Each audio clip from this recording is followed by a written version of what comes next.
problem on my bed. I can't see over there. You have a remote. Sam, look up. Let's see over whose head. Me too.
Okay, thank you very much. This is big stuff. We appreciate you being here. Late last night and early today, at my direction, the United States Armed Forces conducted an extraordinary military operation in the capital of Venezuela. Overwhelming American military power, air, land, and sea, was used to launch a spectacular assault. And it was an assault like people have not seen since World War II.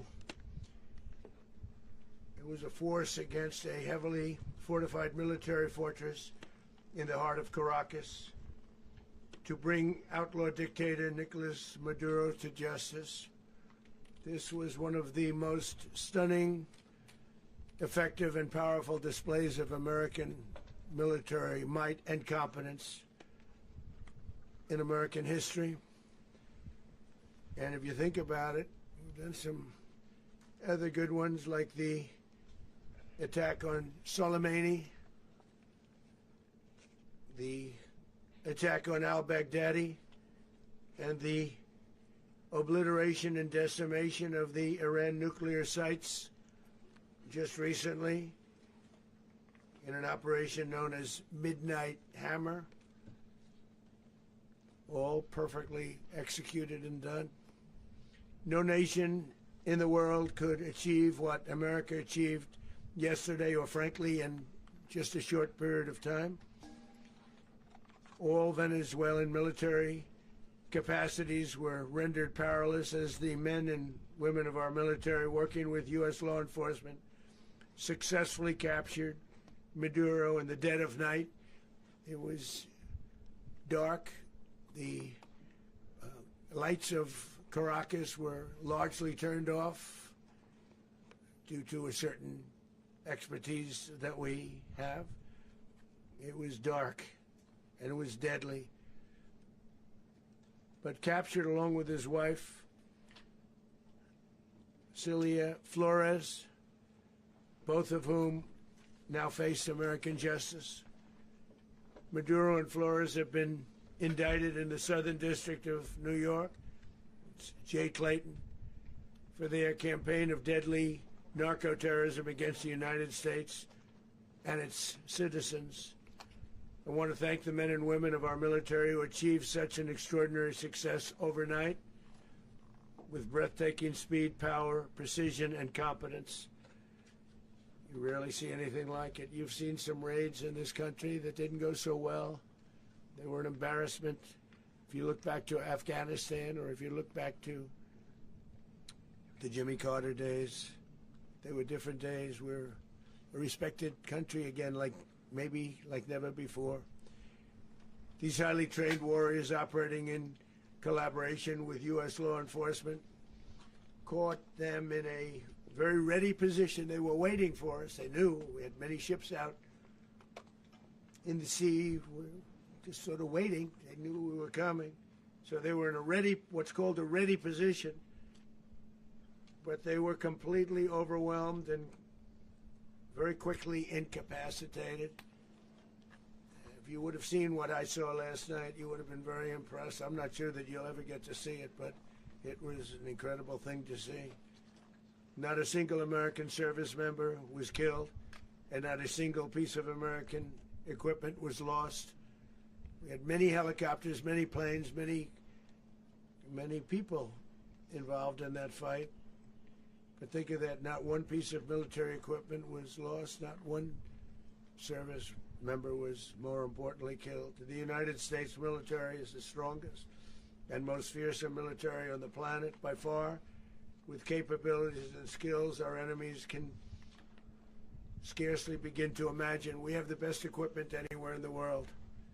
There's no equipment like what we have, and you see that even if you just look at the boats. You know, we've knocked out 97% of the drugs coming in by sea.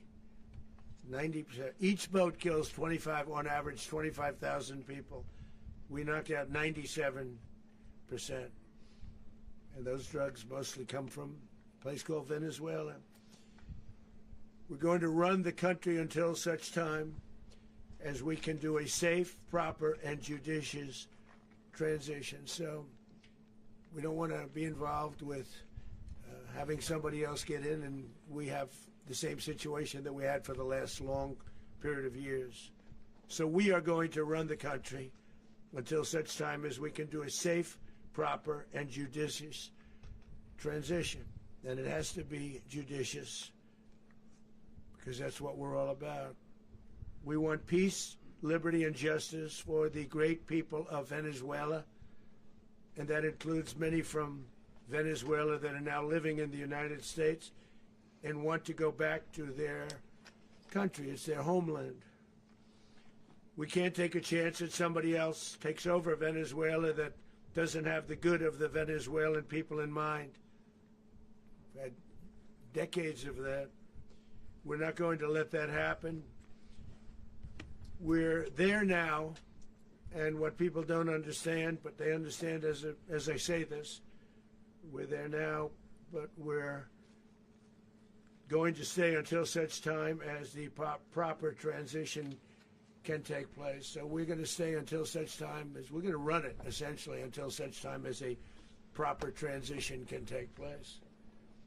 As everyone knows, the oil business in Venezuela has been a bust, a total bust, for a long period of time. They were pumping almost nothing by comparison to what they could have been pumping and what could have taken place. We're going to have our very large United States oil companies, the biggest anywhere in the world, go in, spend billions of dollars, fix the badly broken infrastructure, the oil infrastructure, and start making money for the country. And we are ready to stage a second and much larger attack if we need to do so. So we were prepared to do a second wave if we needed to do so. We actually assumed that a second wave would be necessary, but now it's probably not. The first wave, if you'd like to call it that, the first attack was so successful, we probably don't have to do a second, but we're prepared to do a second wave, a much bigger wave, actually. This was pinpoint, but we have a much bigger wave that probably won't have to do. This partnership of Venezuela with the United States of America, a country that everybody wants to be involved with because of what we were able to do and accomplish, will make the people of Venezuela rich, independent, and safe. And it will also make the many, many people from Venezuela that are living in the United States extremely happy. They suffered. They suffered. So much was taken from them. They're not going to suffer anymore. The illegitimate dictator Maduro was the kingpin of a vast criminal network responsible for trafficking colossal amounts of deadly and illicit drugs into the United States. As alleged in the indictment, he personally oversaw the vicious cartel known as Cartel de las Solas, which flooded our nation with lethal poison, responsible for the deaths of countless Americans, the many, many Americans. Hundreds of thousands over the years of Americans died because of him. Maduro and his wife will soon face the full might of American justice and stand trial on American soil. Right now they're on a ship. They'll be heading to ultimately New York, and then a decision will be made, I assume, between New York and Miami or Florida. But we have people where the overwhelming evidence of their crimes will be presented in a court of law. And I've seen it. I've seen what we have. It's both horrible and breathtaking that something like this could have been allowed to take place. For many years after his term as president of Venezuela expired, Maduro remained in power and waged a ceaseless campaign of violence, terror, and subversion against the United States of America, threatening not only our people, but the stability of the entire region. And you all saw it. In addition to trafficking gigantic amounts of illegal drugs that inflicted untold suffering and human destruction all over the country, all over in particular the United States. Maduro sent savage and murderous gangs, including the bloodthirsty prison gang, Tren de Aragua, to terrorize American communities nationwide, and he did indeed. They were in Colorado. They took over apartment complexes. They cut the fingers off people if they call police. They were brutal, but they're not so brutal now. And I just have to congratulate our military, Pete and everybody, and our National Guard. Panzerer von einem schlechten Panzer zu unterscheiden, wenn man nur auf die Prospekte schaut und aufs Marketing. Wichtig ist, in die Firma zu city where it was one of the most unsafe cities anywhere in the world, frankly. And now we have no crime in Washington, D.C. We haven't had a killing. We had the terrorist attack a few weeks ago. A little bit of a different kind of a threat. But we haven't had a killing in a long period of time, 6-7 months. We used to have two, on average 2 a week in Washington, our capital. We don't have that anymore. The restaurants are opening. Everyone's happy. They're going, they're walking their daughters, they're walking their children, their wives. They walk to restaurants. Restaurants are opening all over Washington, D.C. So I want to thank the National Guard. I want to thank our military. And I want to thank law enforcement. It's been amazing. And they should do it with more cities. We're doing it, as you know, and we're doing it in Memphis, Tennessee right now, and crime is down. We've just sort of started a few weeks ago, but crime is down now 77%. And the governor of Louisiana called, great person, and he wanted us to help him, as you know, in a certain very nice part of Louisiana. And we have done that. It was a rough section, and we have crime down. I understand it's down to almost nothing already after 2.5 weeks. New Orleans, it's down to almost nothing, and we've only been there for 2.5 weeks. Can't imagine why governors wouldn't want us to help. We also helped, as you know, in Chicago, and crime went down a little bit there. We did a very small help because we had no working ability with the governor. The governor was a disaster, and the mayor was a disaster. But it knocked down crime. But we're pulling out of there when they need us. We'll know. You'll know. You'll be writing about it. And likewise, Los Angeles, where we saved Los Angeles early on, where the head of the police department made a statement that if the federal government didn't come in, we would have lost Los Angeles. That's long after the fires. That's when they had the riots in Los Angeles. We did a great job. Got no credit for it whatsoever, but that's okay. It doesn't matter. We don't need the credit. But we'll be pulling out when they need us. They'll call, or we'll go back if we have to. We'll go back. But we did a great job in various cities. But the place that we're very proud of is Washington, D.C., because it's our nation's capital. We took it from being a crime-ridden mess to being one of the safest cities in the country. But the gangs that they sent raped, tortured, and murdered American women and children. They were in all of the cities I mentioned, Tren de Aragua. And they were sent by Maduro to terrorize our people, and now Maduro will never again be able to threaten an American citizen or anybody from Venezuela. There will no longer be threats. For years I've highlighted the stories of those innocent Americans whose lives were so heartlessly robbed by this Venezuelan terrorist organization. Really one of the worst. One of the worst, they say the worst. Americans like 12-year-old Jocelyn Nungary from Houston. Beautiful Jocelyn Nungary, what happened to her?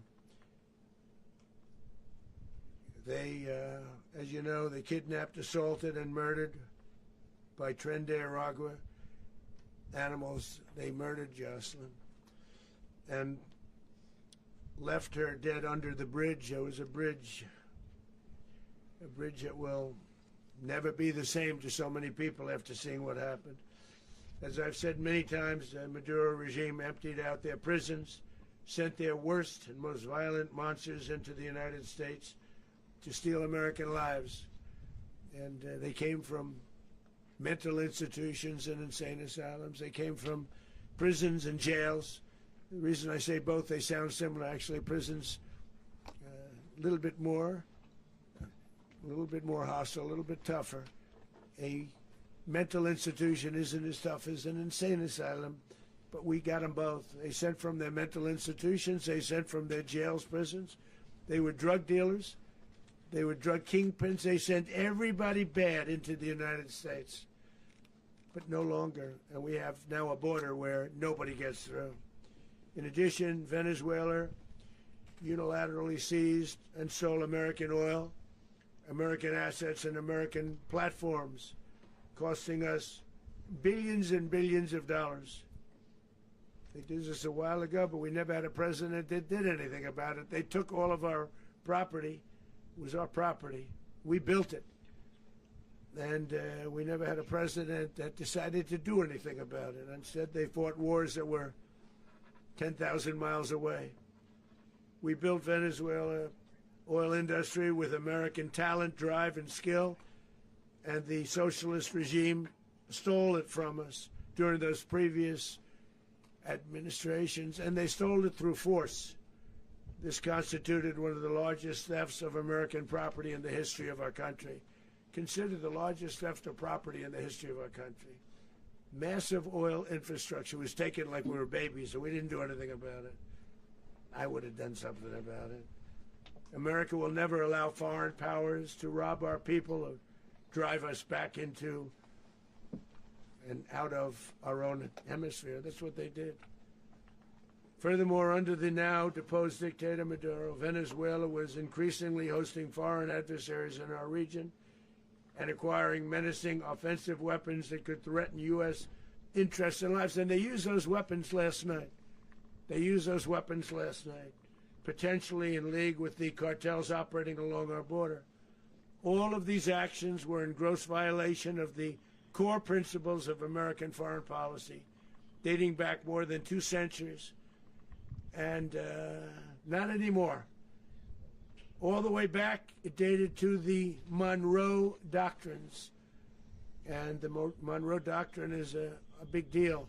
But we've superseded it by a lot. By a real lot. They now call it the Monroe Document. I don't know. It's Monroe Doctrine. We sort of forgot about it. It was very important, but we forgot about it. We don't forget about it anymore. Under our new national security strategy, American dominance in the Western Hemisphere will never be questioned again. Won't happen. So just in concluding, for decades, other administrations have neglected or even contributed to these growing security threats in the Western Hemisphere. Under the Trump administration, we are reasserting American power in a very powerful way in our home region. And our home region is very different than it was just a short while ago. The future will be, and we did this in my first term. We had great dominance in my first term, and we have far greater dominance right now. Everyone's coming back to us. The future will be determined by the ability to protect commerce and territory and resources that are core to national security. These are core to our national security. Just like tariffs are, they've made our country rich, and they've made our national security stronger than ever before. But these are the iron laws that have always determined global power. And we're going to keep it that way. We will secure our borders. We will stop the terrorists. We will crash the cartels, and we will defend our citizens against all threats, foreign and domestic. Other presidents may have lacked the courage or whatever to defend America, but I will never allow terrorists and criminals to operate with impunity against the United States. This extremely successful operation should serve as warning to anyone who would threaten American sovereignty or endanger American lives. Very importantly, the embargo on all Venezuelan oil remains in full effect. The American Armada remains poised in position, and the United States retains all military options until United States demands have been fully met and fully satisfied. All political and military figures in Venezuela should understand what happened to Maduro can happen to them, and it will happen to them if they aren't just, fair, even to their people. The dictator and terrorist, Maduro, is finally gone in Venezuela. People are free. They're free again. It's been a long time for them, but they're free. America is a safer nation.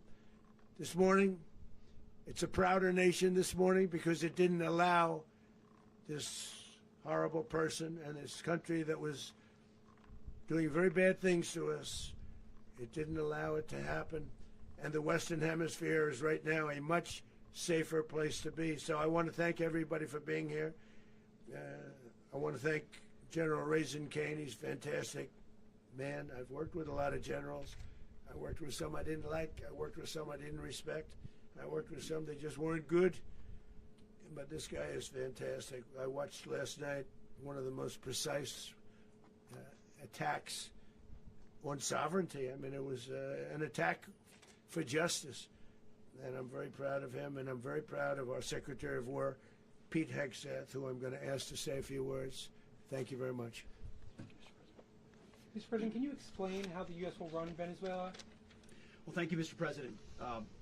Finally, a commander-in-chief the world respects and the American people deserve. And as the President said, words can barely capture the bravery and the power and the precision of this historic operation. A massive joint military and law enforcement raid flawlessly executed by the greatest Americans our country has to offer.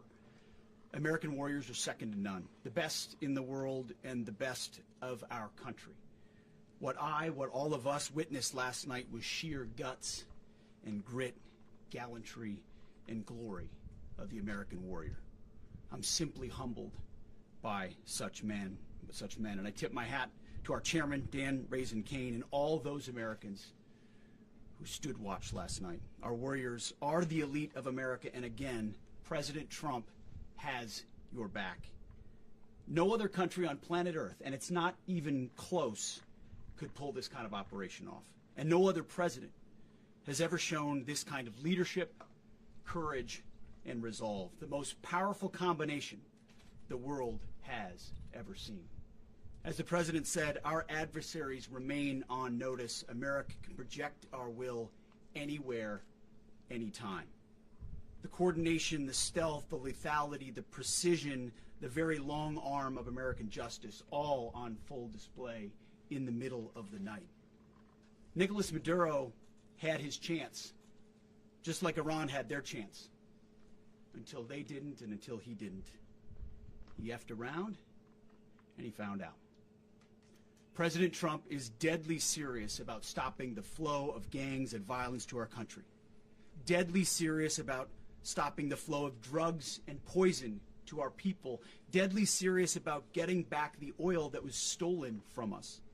And deadly serious about reestablishing American deterrence and dominance in the Western Hemisphere.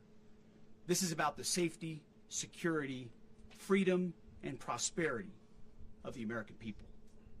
This is America first. This is peace through strength. And the United States War Department is proud to help deliver it. Welcome to 2026, and under President Trump, America is back. I'd like to welcome now our chairman, Chairman Raisin Kane, to give a few more details about the operation. Mr. Chairman. Thank you, Mr. Secretary. Thank you, Mr. President, and good morning. Last night, on the order of the President of the United States and in support of a request from the Department of Justice, as the President said, the United States military conducted an apprehension mission in Caracas, Venezuela, to bring to justice two indicted persons, Nicolas and Cecilia Maduro. This operation, known as Operation Absolute Resolve, was discreet, precise, and conducted during the darkest hours of January 2nd and was the culmination of months of planning and rehearsal, an operation that, frankly, only the United States military could undertake. What I'd like to do this morning is talk to you through some of the preparation and the details without compromising any of our tactics, techniques, and procedures. There is always a chance that we'll be tasked to do this type of mission again. Our interagency work began months ago and built on decades of experience of integrating complex air, ground, space, and maritime operations. While the past 2 decades have honed the skills of our special operations forces, this particular mission required every component of our joint force, with soldiers, sailors, airmen, Marines, and Guardians working in unison with our intelligence agency partners and law enforcement teammates in an unprecedented operation. We leveraged our unmatched intelligence capabilities and our years of experience in hunting terrorists, and we could not have done this mission without the incredible work by various intelligence agencies, including the CIA, NSA, and NGA. We watched, we waited, we prepared, we remained patient and professional. This mission was meticulously planned, drawing lessons from decades of missions over the last many years, many missions over these last many years. This was an audacious operation that only the United States could do. It required the utmost of precision and integration within our joint force. And the word integration does not explain the sheer complexity of such a mission. An extraction so precise it involved more than 150 aircraft launching across the Western Hemisphere in close coordination, all coming together in time and place to layer effects for a single purpose: to get an interdiction force into downtown Caracas while maintaining the element of tactical surprise. Failure of one component of this well-oiled machine would have endangered the entire mission, and failure is never an option for America's joint force. Those in the air over Caracas last night were willing to give their lives for those on the ground and in the helicopters. Let me talk a little bit about the preparation. After months of work by our intelligence teammates to find Maduro and understand how he moved, where he lived, where he traveled, what he ate, what he wore, what were his pets, in early December, our force was set pending a series of aligned events.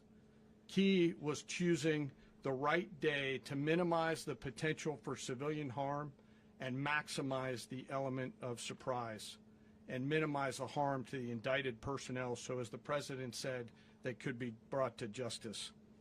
And as the President said earlier today, weather in Venezuela is always a factor this time of the year. And over the weeks through Christmas and New Year's, the men and women of the United States military sat ready, patiently waiting for the right triggers to be met and the President to order us into action. Last night, the weather broke just enough, clearing a path that only the most skilled aviators in the world could maneuver through. Ocean, mountain, low cloud ceilings, but when tasked with a mission, this organization does not quit. At 10:46 p.m. Eastern Time last night, the President ordered the United States military to move forward with this mission. He said to us, and we appreciate it, Mr. President, good luck and Godspeed. And those words were transmitted to the entire joint force. Over the course of the night, aircraft began launching from 20 different bases on land. Imagine poder criar o que quiser, só com o poder da imaginação. Conheça a Base 40. Bombers, fighters, intelligence, reconnaissance, surveillance, rotary wing were in the air last night. Thousands and thousands of hours of experience were airborne. Our youngest crew member was 20, and our oldest crew member was 49, and there's simply no match for American military might. As the night began, the helicopters took off with the extraction force, which included law enforcement officers, and began their flight into Venezuela at 100 feet above the water. As they approached Venezuelan shores, the United States began layering different effects provided by Spacecom, Cybercom, and other members of the interagency to create a pathway. Overhead, those forces were protected by aircraft from the United States Marines, the United States Navy, the United States Air Force, and the Air National Guard. The force included F-22s, F-35s, F-18s, EA-18s, E-2s, B-1 bombers, and other support aircraft, as well as numerous remotely piloted drones. As the force began to approach Caracas, the Joint Air Component began dismantling and disabling the air defense systems in Venezuela, employing weapons to ensure the safe passage of the helicopters into the target area. The goal of our air component is, was, and always will be to protect the helicopters and the ground force and get them to the target and get them home. As the force crossed the last point of high terrain where they'd been hiding in the clutter, we assessed that we had maintained totally the element of surprise. As the helicopter force ingressed towards the objective at low level, we arrived at Maduro's compound at 1:01 a.m. Eastern Standard Time, or 2:01 a.m. Caracas local time, and the apprehension force descended into Maduro's compound and moved with speed, precision, and discipline towards their objective, and isolated the area to ensure the safety and security of the ground force while apprehending the indicted persons. On arrival into the target area, the helicopters came under fire, and they replied with that fire with overwhelming force in self-defense. One of our aircraft was hit but remained flyable, and as the President said earlier today, all of our aircraft came home, and that aircraft remained flyable during the rest of the mission. As the operation unfolded at the compound, our air and ground intelligence teams provided real-time updates to the ground force, ensuring those forces could safely navigate the complex environment without unnecessary risk. The force remained protected by overhead tactical aviation. Maduro and his wife, both indicted, gave up and were taken into custody by the Department of Justice, assisted by our incredible U.S. military with professionalism and precision, with no loss of U.S. life. After securing the indicted persons, the force began to prep for departure. Helicopters were called in to exfiltrate the extraction force, while fighter aircraft and remotely piloted aircraft provided overhead coverage and suppressive fire. There were multiple self-defense engagements as the force began to withdraw out of Venezuela. The force successfully exfiltrated and returned to their afloat launch bases, and the force was over the water at 3:29 a.m. Eastern Standard Time with indicted persons on board. And both Maduro and his wife were embarked aboard the USS Iwo Jima. In closing, what we've witnessed today is a powerful demonstration of America's joint force. We think, we develop, we train, we rehearse, we debrief, we rehearse again and again, not to get it right, but to ensure that we cannot get it wrong.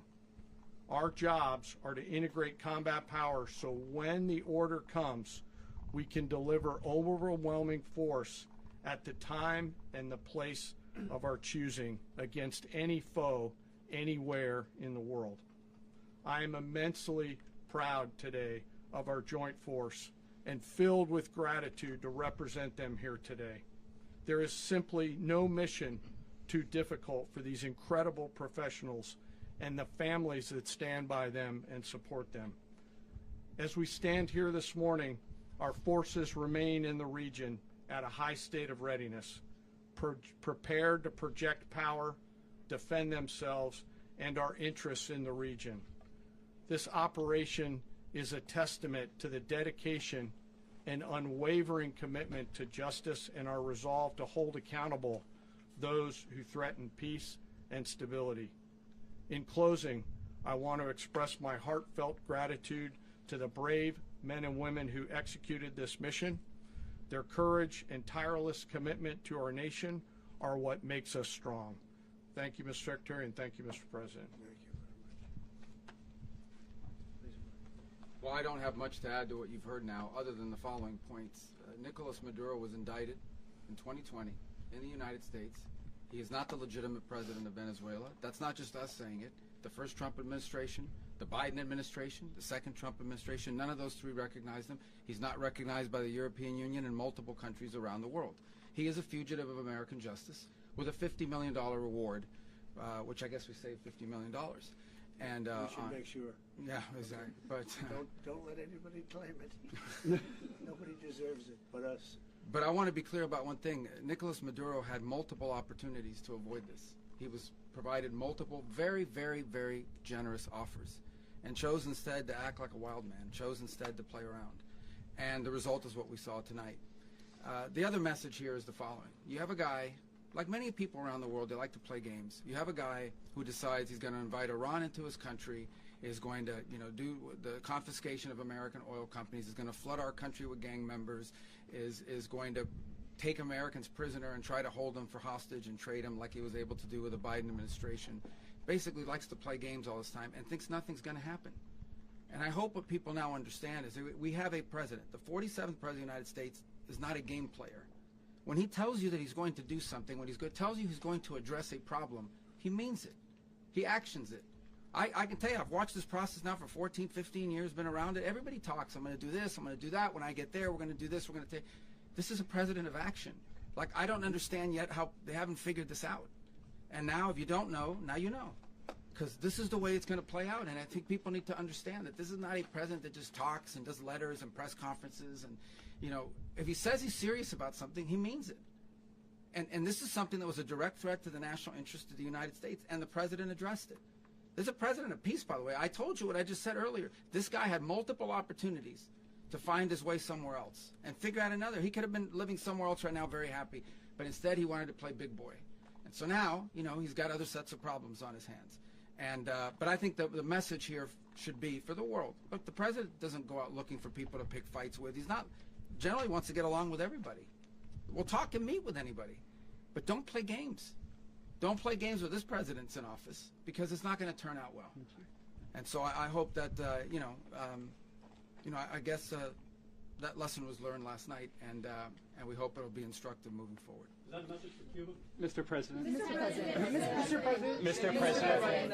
Mr. President. Mr. President. You said that the U.S. is going to run Venezuela, so who's in power right now?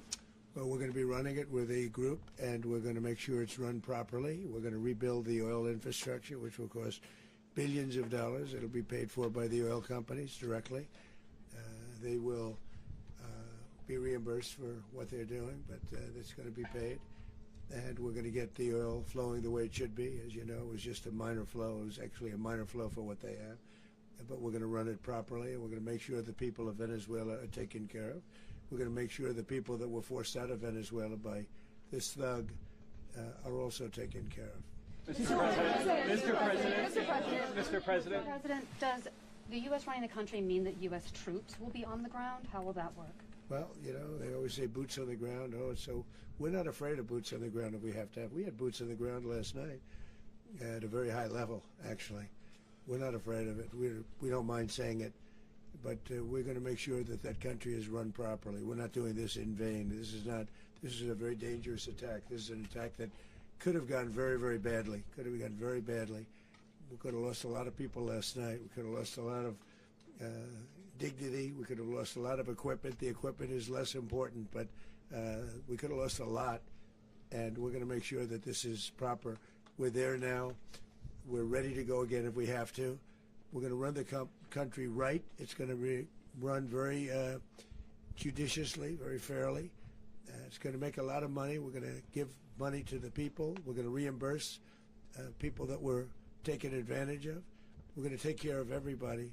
It's very important. We couldn't let them get away with it. They stole our oil. We built that whole industry there, and they just took it over like we were nothing. And we had a president that decided not to do anything about it. So we did something about it. We're late, but we did something about it. Yeah, please. Mr. President, can you explain the exact mechanism by which you're going to run the country? Are you going to designate a U.S. official to coordinate? It's all being done right now. We're designating people. We're talking to people. We're designating various people, and we're going to let you know who those people are. Mr. President. What's the group you mentioned that would run Venezuela? Well, it's largely going to be, for a period of time, the people that are standing right behind me. We're going to be running it. We're going to be bringing it back. It's a dead, I talk about a dead country. A year and a half ago, we were a dead country. Now we're the hottest country anywhere in the world. We're a country doing better than any country anywhere in the world, and it required leadership. Venezuela has a lot of bad people in there, a lot of bad people that shouldn't be leading. We're not going to take a chance that one of those people take over for Maduro. So you can look at, and others, we have fantastic people, including people in the military. So we're going to have a group of people running it until such time as it can be put back on track, make a lot of money for the people, and give people a great way of life, and also reimbursement for people in our country that were forced out of Venezuela. Mr. President, Rubio would be. You said earlier today that you weren't going to back Machado to come back and be the opposition leader in your Fox and Friends interview. And then you also mentioned the Vice President of Venezuela. Are you going to work with the Vice President of Venezuela, or how do you foresee the relationship Well, going? I understand she was just sworn in, but she was, as you know, picked by Maduro. So Marco's working on that directly. He just had a conversation with her, and she's essentially willing to do what we think is necessary to make Venezuela great again. Very simple. Mr. President, Colombian President Gustavo Petro, a couple weeks ago, he said he's got to watch his ass. And today he said he's not concerned about anything happening to him in the aftermath of this operation. So just what your message is about that. Well, he has cocaine mills. He has factories where he makes cocaine. And yeah, I think I stick by my first statement.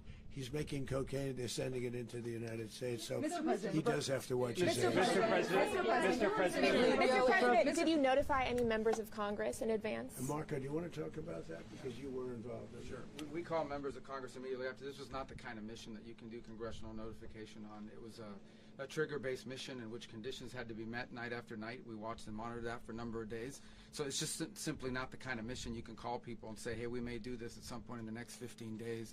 But it's largely a law enforcement function. Remember, at the end of the day, at its core, this was an arrest of 2 indicted fugitives of American justice, and the Department of War supported the Department of Justice in that job. Now, there are broader policy implications here, but it's just not the kind of mission that you can pre-notify because it endangers the mission.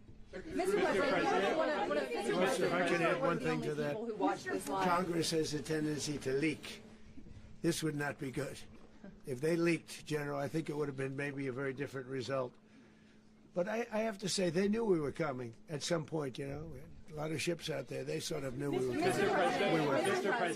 But Congress will leak, and we don't want leakage. Mr. President, you were one of the only people to watch this all play out live. What was Maduro doing when the U.S. forces entered what I assume would be his home? And also, was there any point where the U.S. was considering if Maduro pushed back or resisted killing Maduro? It could have happened. It could have happened. He was trying to get into a safe place. You know what a safe place is, all steel. And he wasn't able to make it to the door because our guys were so fast. They went through the opposition so fast. And there was a lot of opposition. You know, people were wondering, do we get them by surprise? Sort of surprised, but they were waiting for something. It was a lot of opposition. There was a lot of gunfire. You saw some of it today. But he was trying to get to a safe place, which wasn't safe because we would have had the door blown up in about 47 seconds, they say on average, regardless of how thick the steel was.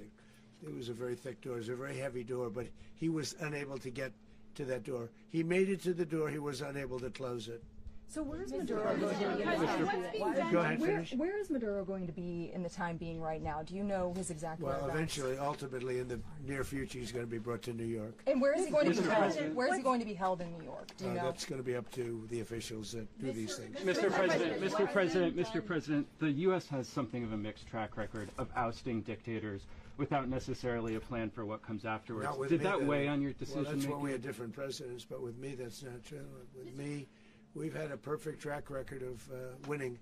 We win a lot, and we win. If you look at Soleimani, you look at al-Baghdadi, you look at the Midnight Hammer. Midnight Hammer was incredible. Right now, you wouldn't have peace in the Middle East. We have essentially peace in the Middle East because of that. If we weren't successful with Midnight Hammer, you wouldn't have peace in the Middle East. So, with me, you've had a lot of victory. You've had only victories. You've had no losses. Yeah. Mr. President, can you? How long do you expect the U.S. to run Venezuela, and how soon do you want the Venezuelan people to hold elections? So I'd like to do it quickly, but it takes a period of time. You know, we're rebuilding. We have to rebuild their whole infrastructure. The infrastructure is rotted. it's actually very dangerous. It's a, blow-up territory. Oil is very dangerous. It's a very dangerous thing to take out of the ground. It can kill a lot of people. It has killed a lot of people doing just that. The infrastructure is old. It's rotted.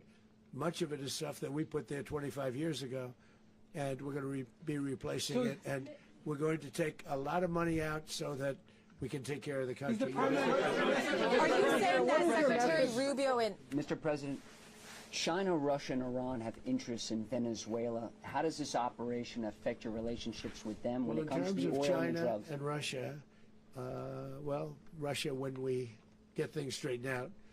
But in terms of other countries that want oil, we're in the oil business. We're going to sell it to them. We're not going to say we're not going to. In other words, we'll be selling oil probably in much larger doses because they couldn't produce very much because their infrastructure was so bad. So we'll be selling large amounts of oil to other countries, many of whom are using it now, but I would say many more will come. Are you saying that, Mr. President, are you saying that? Mr. President, thank you. What is your message to the people of Venezuela today? Of course, the civilian population specifically, they have a lot of questions. What is your message to the people of Venezuela? That you're going to have peace, justice. You're going to have some of the riches that you should have had for a long period of time. It was stolen from you. But you're going to have peace and you're going to have safety. You're going to have justice. You're going to have a country. You're going to have a real country. You're going to have potentially a great country. You know, if you go back 20 years, maybe even a little longer ago, that was a great country. And they destroyed it. Remember I said that if we lose this election, the United States will be Venezuela on steroids. That's what would have happened. Had we lost the election, the 2024 election, we suffered so badly. When you look at the border from 2020, what they did, what Joe Biden administration did to our country should never be forgotten. E se você pudesse criar o seu próprio site só dizendo é assim que eu quero? Com o X, isso é possível. And that's what would have happened. President, thank you. Are you saying that Secretary Hegseth and Rubio are going to be running Venezuela, and will you be sending in U.S. military troops to provide? They're going to be a team that's working with the people of Venezuela to make sure that we have Venezuela right. Because for us to just leave, who's going to take over? I mean, there is nobody to take over. You have a vice president who's been appointed by Maduro, and right now she's the vice president, and she's, I guess, the president. She was sworn as president just a little while ago. She had a long conversation with Marco, and she said, we'll do whatever you need. I think she was quite gracious, but she really doesn't have a choice. We're going to have this done right. We're not going to just do this with Maduro, then leave like everybody else, leave and say, let it go to hell. If we just left, it has zero chance of ever coming back. We'll run it properly. We'll run it professionally. We'll have the greatest oil companies in the world go in and invest billions and billions of dollars and take out money, use that money in Venezuela.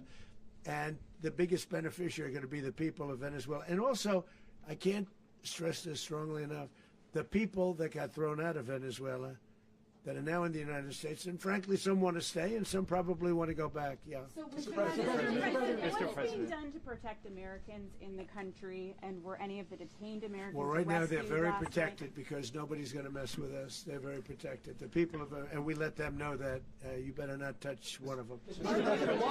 Are you concerned that bad elements of the Maduro regime will remain in place?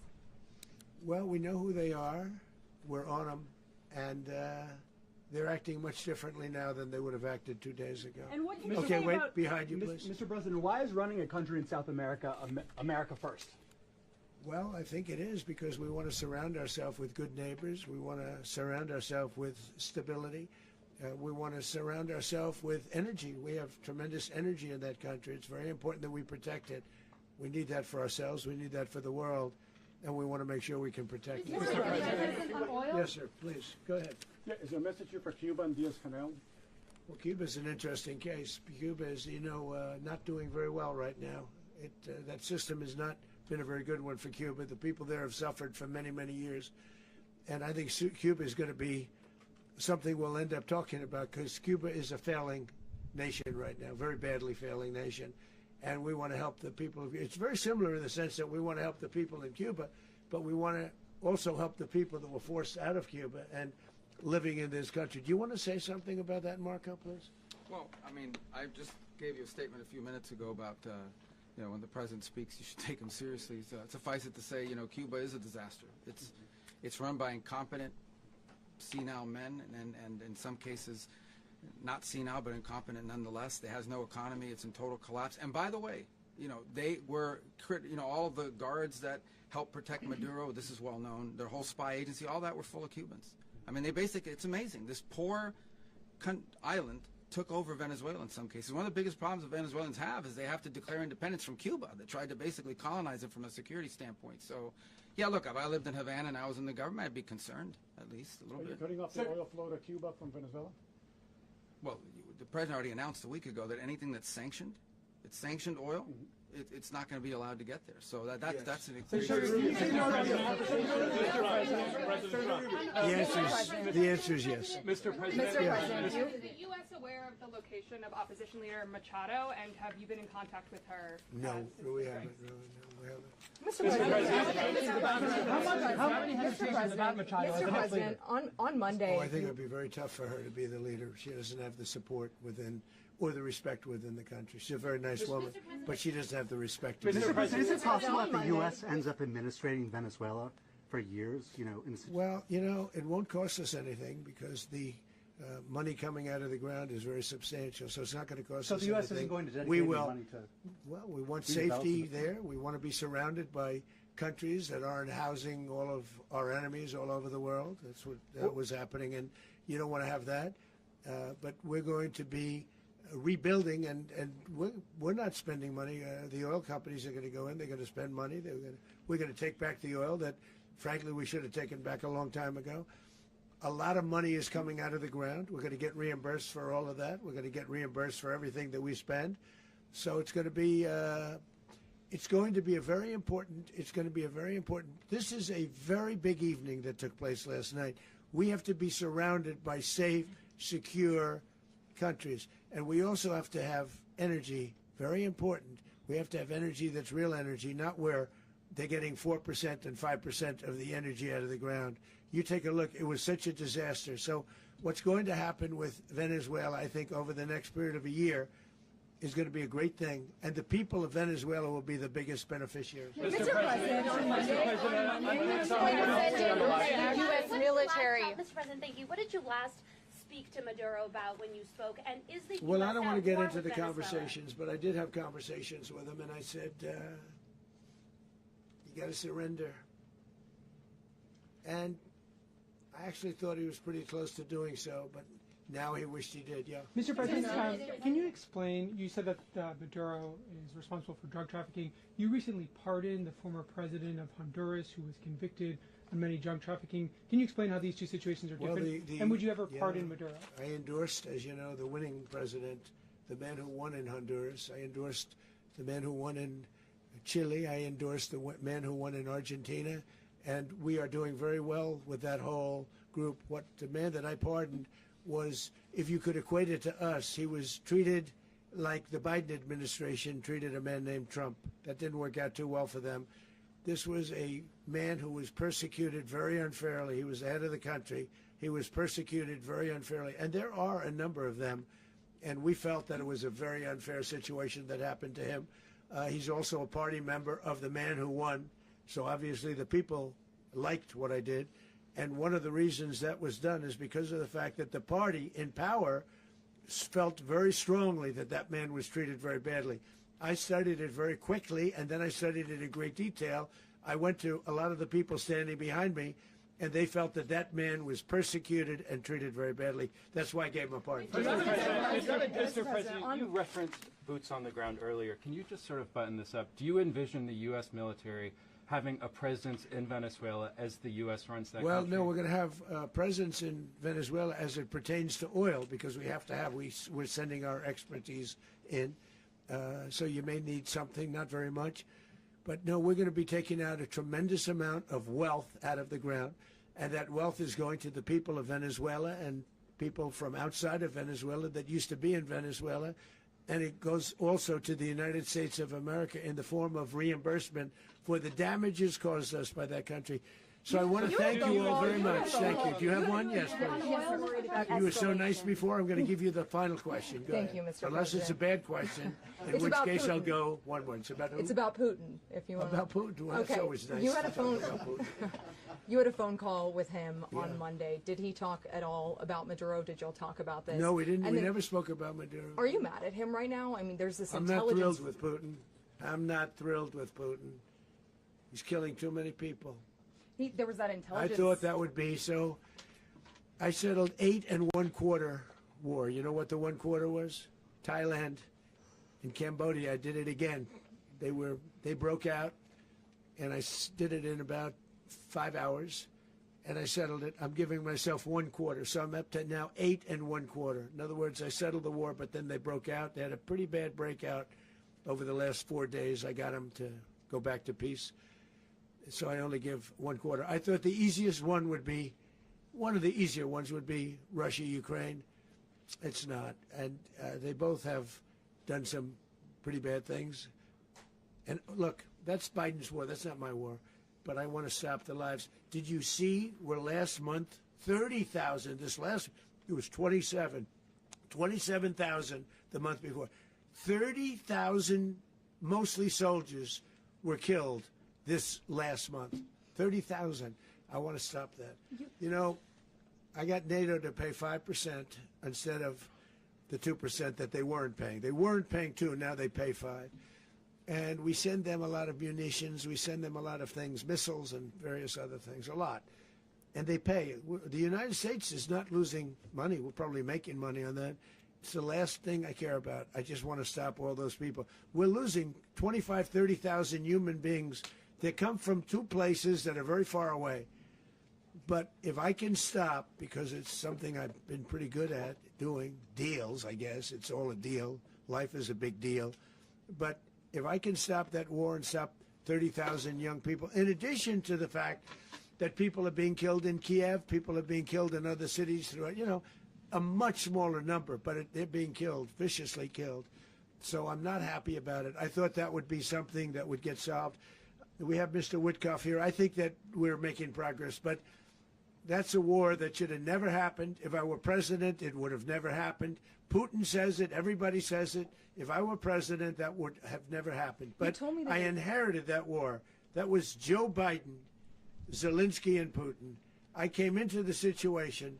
It's a mess. And I will say this. I watched an operation last night that was so precise, that was so brilliant. I mean, it was incredible. If we had our people, like this general, and our people involved, that war would not have gone on very long, that I can tell you. You told me that war, to use an old term, that war has become a bloodbath, and we want it to get stopped. Thank you very much.